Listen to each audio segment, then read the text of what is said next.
Arkadaşlar gördüğünüz gibi kedi bankanın içinde ölmüş. Yani kimse mağdur olmasın. Aynı TEDAŞ arkadaşlar yapıyorlar, millet ölüyor ama onlar da önlem alabilirler yani. Kimse mağdur olmasın, mahalledir, çocuk gidip geliyor, okula yakındır. Yani önlememiz lazım yani. Kimse zor durumda olmaması için TEDAŞ arkadaşlarına sesleniyoruz. Hiçbir cevap vermeden onları arıyoruz genelde. Hiçbir cevap almadık şimdiye kadar. İlleken millet mağdur mu olsun? Yazıktır yani. Mahallenin içindedir. Millet gidip geliyor. Bu kedi ölmüş hayvan zavallı yani yazıktır. Kedinin yerinde bir çocuk da olabilir. Önlemeler lazım yani. TEDAŞ arkadaşlara yetkililerine sesleniyoruz.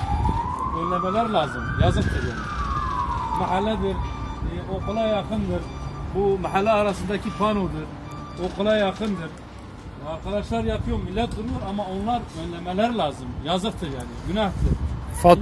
Bir çocuk mu elektrik çarpsın, ya bir insan mı mağdur olsun yani yazıktır. Günahtır. Onu demek istiyorum.